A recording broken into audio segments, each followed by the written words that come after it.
सभी को नमस्कार। प्रिय छात्रों, आज हम ऑनलाइन क्लास के माध्यम से राधा कृष्ण का जो दर्शन है उस दर्शन की यहाँ परिचर्चा करेंगे।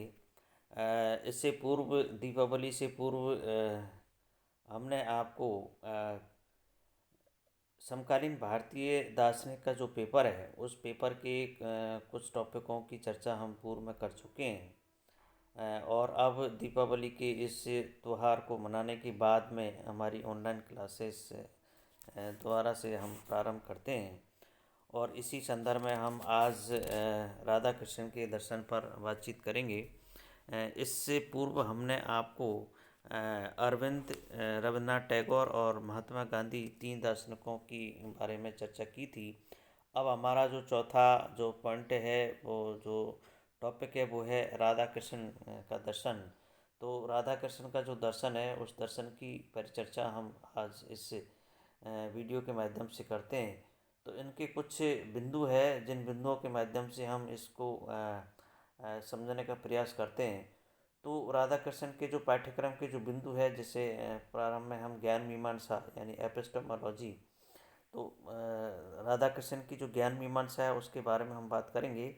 इंद्रिय अनुभव, सेंस एक्सपीरियंस और बौद्धिक गति, इंटेलेक्चुअल कॉग्निशन, अंतर्दृष्टि, और इसके बाद में अल्टीमेट रियलिटी जो है, परम सत्य, निरपेक्ष जो सत्य है, उस निरपेक्ष सत्य के बारे में राधा कृष्ण के किस प्रकार के विचार थे उनकी भी हम चर्चा यहाँ करेंगे। ईश्वर का स्वरूप, द नेचर ऑफ ईश्वर, तो राधा कृष्ण ईश्वर को किस संदर्भ में मानते हैं उसकी भी परिचर्चा हम यहाँ करेंगे।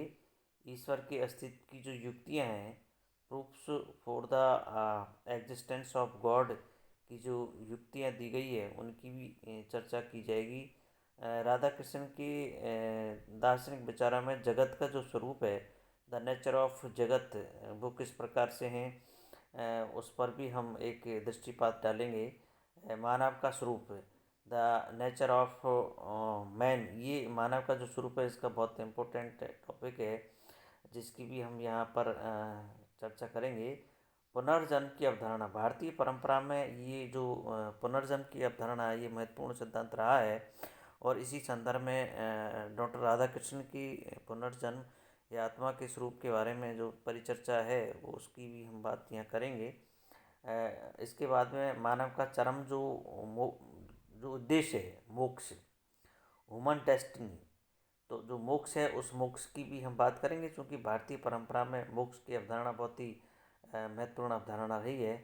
धर्म का स्वरूप, द नेचर ऑफ रिलीजियंस, यानी धर्म के बारे में किस प्रकार के इनके विचार है, और धार्मिक जो अनुभूति होती है, रिलीजियस एक्सपीरियंस जो होता है, उन इन बिंदुओं के माध्यम से हम राधा कृष्ण को समझने का प्रयास करते हैं। तो देखिए, इसमें सबसे पहले हम राधा कृष्ण के दर्शन को सामान्य रूप से एकवादी आध्यात्मवाद या मोनिस्टिक आइडियलिज्म कहा जाता है।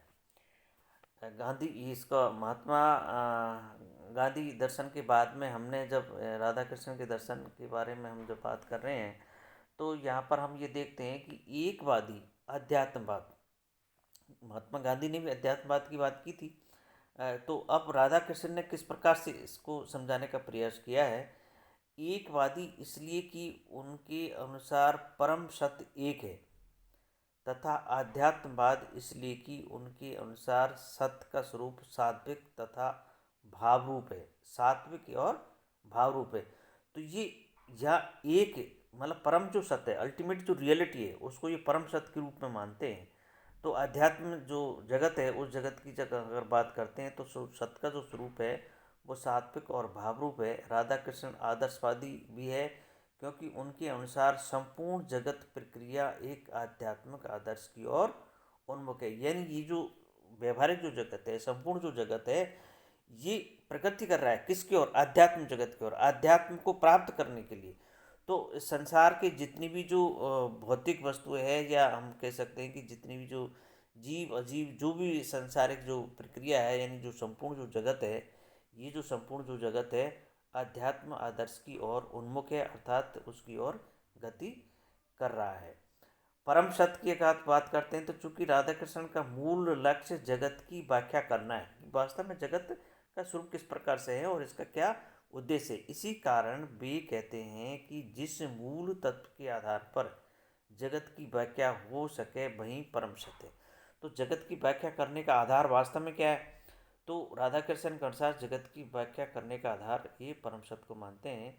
वे इसे वेदांत की भांति ब्रह्मा अथवा निरपेक्ष भी कहते हैं। जिस प्रकार से वेदांत दर्शन में जो निरपेक्ष जो सत्ता है, अल्टीमेट जो रियलिटी है, उसको ये ब्रह्मा कहते हैं या ब्रह्मा निरपेक्ष है, उसी प्रकार से ये इस परम सत्य को ये निरपेक्ष के रूप में देखते हैं। राधा कृष्ण के अनुसार हम परम सत्य के बारे में पूर्ण निश्चित विवरण नहीं दे सकते, वरन कुछ संभव विवरणों द्वारा एक प्रारंभिक भाव बना सकते हैं। और चूँकि निरपेक्ष सत्ता के बारे में वास्तव में कुछ कहा नहीं जा सकता, लेकिन फिर भी हम उनके प्रति एक धारणा बना सकते हैं। ये इस प्रकार की यहाँ बात करते हैं। वे परम सत्य को एक मानते हैं किंतु उसे अमूर्त भाव नहीं मानते। जो परम सत्य है वो एक है, अनेक नहीं है, लेकिन उसे अमूर्त भाव नहीं मानते हैं। उनके अनुसार यह सभी भेदों से परे है, जितनी भी जो भेद हैं उन सबसे परे हैं। इसमें जो अनेक रूपता दिखाई देती है वह सृष्टि मूलक दृष्टि से देखने के कारण दिखाई देती है। यानी परम सत्य तो एक है, लेकिन हमें जो अनेकता दिखाई देती है वो व्यवहारिक जगत या सृष्टि मूलक दृष्टि से, व्यवहारिक दृष्टि से हमको अनेकता दिखाई देती है, बल्कि आध्यात्मिक दृष्टि से तो वो परम सत्य एक ही है। ये इस प्रकार की ये बात यहाँ करते हैं।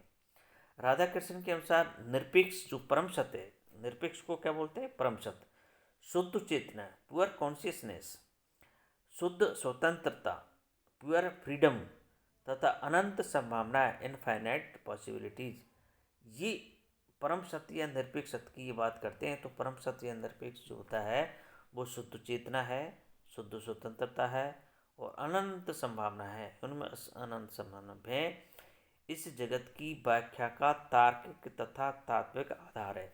यानी ये जो जगत की व्याख्या करते हैं उस जगत की व्याख्या के लिए ये जो परम सत्य है, जो निरपेक्ष सत्ता है, ये उसकी व्याख्या करने के लिए एक तार्किक और तात्विक आधार है, वह अध्यात्म रूप है। उनके अनुसार परम सत्य निरपेक्ष, स्वतंत्र, अबाधित, अबाधित का मतलब है वो बाधित नहीं होता है, बंधनग्रस्त नहीं होता है, शाश्वत है, वो शाश्वत है, हमेशा रहता है, नित्य रहता है, अपरिवर्तनशील है, उसमें किसी प्रकार का कोई परिवर्तन नहीं होता, असीम तथा आत्म आधारित है।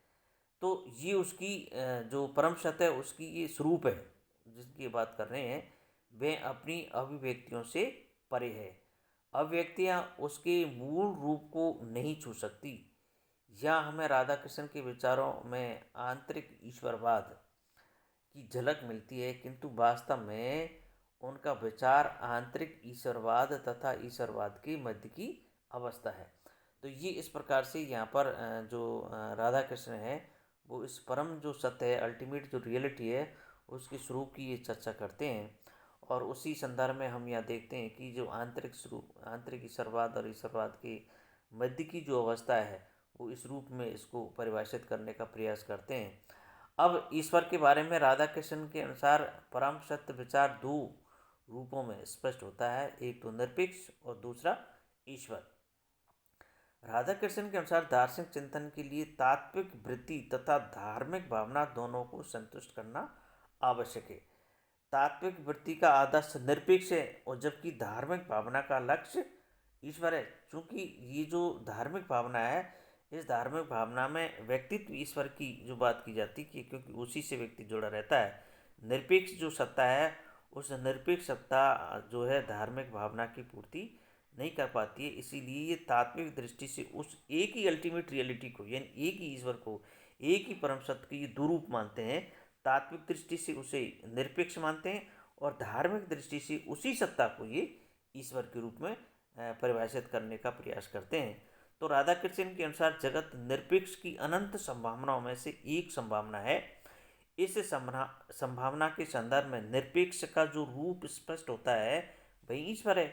सृष्टि के संदर्भ में निरपेक्ष अनंत संभावना प्रतीत नहीं होता, वरन इस संभावना का कारक अर्थात सृष्टिकर्ता प्रतीत होता है। निरपेक्ष का यही रूप ईश्वर है। राधा कृष्ण के दर्शन में जब निरपेक्ष सृष्टिकर्ता के रूप में प्रतिष्ठित होता है तो उस पर उन सभी लक्षणों का आरोपण भी करते हैं जो सामान्यतः ईश्वर पर आरोपित होते हैं। वे ईश्वर को परम मन, सुप्रीम माइंड मानते हैं। उनके अनुसार ईश्वर इस सृष्टि का कर्ता, यानी ईश्वर ही सृष्टि का कर्ता, पालक तथा संधारक है। वह सत्य क्रियाशील है, सृष्टि व उसमें आंगिक संबंध है, फिर भी वह सृष्टि से परे है। तो ये इस प्रकार से ईश्वर के संदर्भ में ये बात करते हैं। तो राधा कृष्ण ईश्वर के अस्तित्व की सिद्धि के लिए 4 युक्तियाँ प्रस्तुत करते हैं, जिन युक्तियों के बारे में हम विभिन्न प्रकार के वीडियोस के माध्यम से इनकी व्याख्या कर चुके हैं। तो सबसे पहला है कारणता युक्ति, प्रयोजनात्मक युक्ति, नैतिक युक्ति और अंतर्दृष्टि सॉरी अंतर्दृष्टि या आदृत युक्ति। तो ये 4 प्रकार की युक्ति के माध्यम से ये ईश्वर की सत्ता को सिद्ध करने का प्रयास करते हैं। इन चारों युक्तियों को हम विभिन्न वीडियो के माध्यम से समझा चुके हैं। उस जो इनकी जो अवधारणा है वो उसी प्रकार की है। तो ये इस प्रकार से यहाँ पर हमने आज इस वीडियो के माध्यम से राधा कृष्ण के जो परम सत्य है, अल्टीमेट रियलिटी है, उसके संदर्भ में बात की है। तो निश्चित रूप से आपको ये समझ में आया होगा। धन्यवाद।